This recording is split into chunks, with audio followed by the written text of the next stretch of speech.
Në Shqipëri ka më pak të papunë sipas të dhënave nga Instat për 3 mujorin e 4 të vitit që shkoi. Megjithse ka pasur përmirësime në punësimin e grave dhe vajzave, shifrat kanë treguar që në raport me burrat, papunësia mbetet më e lartë për to. Fuqizimi ekonomik i gruas nuk është vetëm një çështje gjinore, por një domosdoshmëri për një shoqëri më të drejtë, të barabartë dhe më të zhvilluar. Ndaj kam vendosur që të ndaj me ju 3 histori, për të frymëzuar gratë dhe vajzat të cilat ndodhen në udhëkryq, por edhe për të ndërgjegjësuar burrat dhe djemt, për rëndësinë e mbështetjes për ta ndryshuar sa më parë këtë realitet. Patjetër që ka çudi kur pas skafandrës fshihet një femër, por tashmë kjo është përditshmëria ime.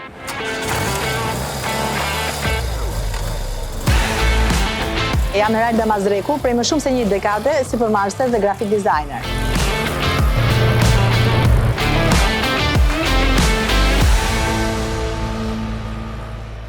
Interneti është një nga mjetet më të fuqishme për të gjithë ata që duan të mësojnë dhe të zhvillohen. Eralda e nisi çdo gjë nga zero, përmes tutorialeve, dhe sot ndihet e përmbushur me arritjet e saj. Unë kam mbaruar fakultetin e gjuhëve të huaja, por realisht nuk ishte kjo ajo që unë mund të bëja më së miri dhe ndjeja këtë gjë. Tentova disa herë në pika të ndryshme, deri në fund e gjeta veten duke tentuar për profesionin e graphic designerit. Nisi si diçka shumë minimaliste me një studio po këtu në rrugë të Dibrës. Në atë studio nuk gjendej asgjë tjetër përveç një kompjuteri, një printeri dhe një printeri për stampime. Gjithçka nisi në formë autodidakte. Unë tentoja çdo ditë të mësoja nga tutorialet, sepse normalisht në formimin tim më përparshëm nuk kishim asnjë lloj lidhje me këtë që unë ushtroja tashmë, dhe hap pas hapi arritëm të rriteshim. Është një ëndër që është realizuar hap pas hapi. Normalisht janë një miks emocionesh, të cilat të gjitha së bashku kanë krijuar këtë ku jemi sot. Hapat e parë kanë qenë ato më të vështirët, ato më sakrifikueset, duke punuar për më tepër se 12 orë në ditë, duke tentuar dhe duke në thonjza e vjedhur zanatin nga ato graphic designer profesionist që unë merja për të aplikuar punën. I shihja si e bënin punën 1 herë, 2 herë, 3 herë dhe pastaj tentoja ta bëja sërish. Por pas kaq shumë sakrificash ne gjendemi këtu ku jemi mbas 10 viteve, normalisht jo më me një dyqan të vogël, me një showroom siç është ky këtu, me një fabrik, me goxha të punësuar, le të themi një nga kompanitë më me emër në treg.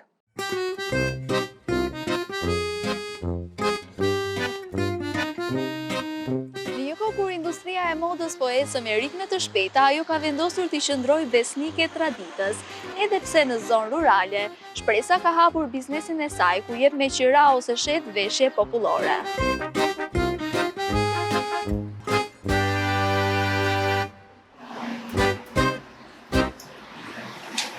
Unë jam Shpresa Samori, e lindur në Godalesh dhe prej 24 vitësh banoj këtu në Mengër.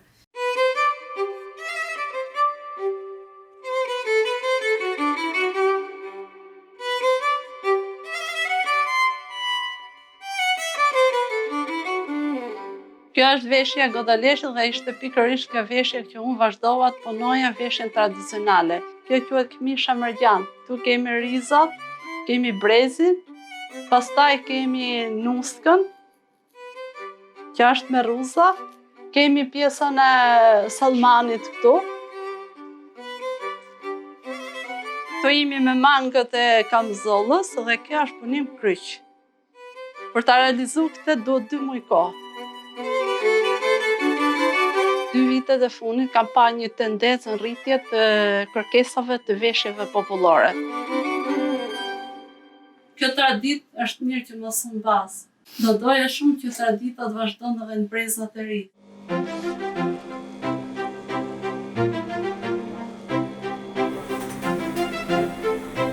Para 22 vitesh unë bëra një kurs rrobaqepsie.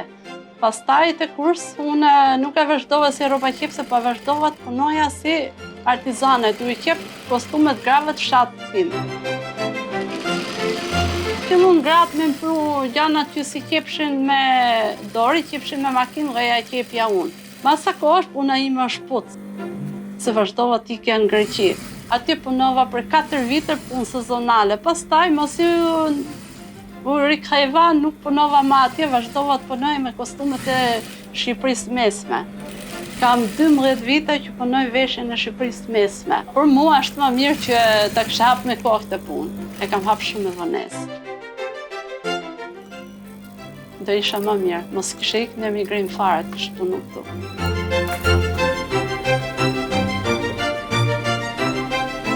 Nisa punën online dhe tani vazhdova, para 2 vitesh kam hap një dyqan dhe puna po vjen duke rrit, kërkesat janë më të shumta.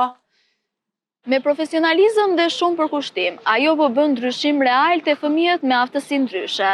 Një histori suksesi, por edhe frymëzuese.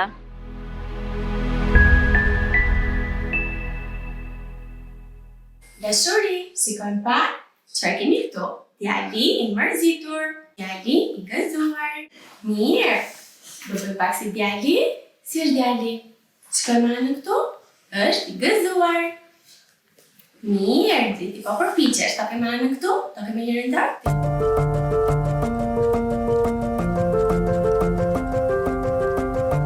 Unë jam Liliana Resula, jam 28 vjeç, kam përfunduar studimet master shkencor psikologjik klinike dhe aktualisht punoj si terapiste ABA dhe terapiste zhvillimi me fëmijët me shërbullime neurozhvillimore. Shërbullimet neurozhvillimore përfshin një grup të caktuar simptomash që prekin zhvillimin e trurit dhe të sistemit nervor dhe prekin aftësi dhe fusha të caktuara të fëmijës, siç janë komunikimi, aftësitë motorike, aftësitë sociale, si dhe aftësitë kognitive. Ndër më të përmendura të shërbullimeve neurozhvillimore me të cilat unë punoj është autizmi, ADHD-ja, shërbullimet e të nxënit, shërbullimet e komunikimit. Për fatin tim të mirë, unë kam punuar një punë vullnetare kur kam përfunduar studimet bachelor dhe në momentin që kam përfunduar studimet master, unë isha me një eksperiencë, si të thuash, dhe isha më e gatshme për të dalë në tregun e punës solo ose për të qenë një sipërmarrëse. Pavarësisht kësaj, kam punuar diku tjetër, kam pasur role drejtuese në fondacione dhe më pas mora iniciativën për të hapur klinikën time. Në qëllimet e mia nuk ka qenë ky qëllimi final, që të kem një klinik time, gjithmonë ka qenë fokus roli që unë do kisha si profesioniste.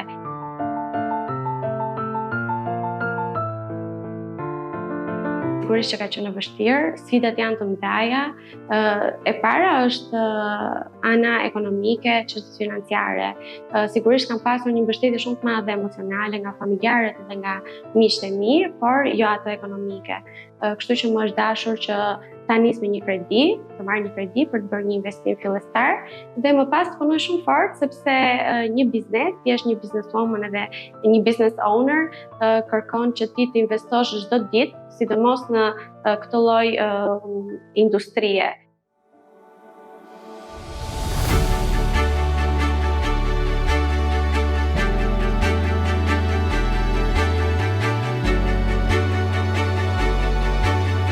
E di që ka shumë gra dhe vajza të cilat kanë nevojë për orientim, për një shans, për hapësira për të shprehur veten. Nuk mjafton të admirojmë vetëm gra dhe vajza të cilat ja kanë dalë, por duhet të punojmë fort, që dhe të tjerat të kenë rrugën më të lehtë. Ti kur gratë nuk punoshin, po tani janë angazhuar, kanë hap bizneset e veta. Dikur ishte më vështirë për një grua që të hapte një biznes. Roli i gruas në përgjithësi, pa i klasifikuar në praktikante muslimane apo jo, vitet e fundit normalisht ka ardhur duke u përmirësuar gjithmonë më tepër, por për sa i përket në klasifikim, femrat muslimane normalisht edhe kjo ka ardhur drejt avancit patjetër, por jemi ende në pikën që kanë nevojë për përmirësim. Sot në 2025, pavarësisht se akoma ekziston pabarëzia gjinore, ekziston dhuna në familje, ekziston pabarëzi mundësish mes grave dhe burrave, ekziston akoma diskriminim, në vendin e punës. Unë mendoj se gratë kanë ardhur duke u fuqizuar edhe duke u vlerësuar gjithmonë më shumë. Ka ardhur duke u parë vlera e gruas si një rol kyç në familje, rëndësia që ka në shoqëri, atributet që jep në shoqëri apo edhe në tregun e punës, empatia dhe gjithë cilësitë që ka gruaja. Duhet jemi gjatë gjithë kohës në kërkim të asaj që ne duam të bëjmë, në kërkim të asaj që neve na bën të ndjehemi të plotësuar.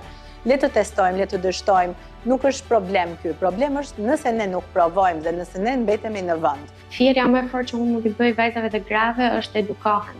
Dhe kur flas për edukimin, nuk flas vetëm për edukimin në institucione arsimore, por edukimin në mënyrë autodidakte. Sot pothuajse gjithë kemi akses në internet dhe ekzistojnë platforma pafund ku vajzat dhe gratë mund të rriten personalisht dhe profesionalisht. Prandaj me një këmbgulje mund të arrijnë që të rrisin dhe besimin e tyre dhe të marrin nisma të cilat sillin një pavarësi ekonomike. Më mirë vonë se sa kurrë.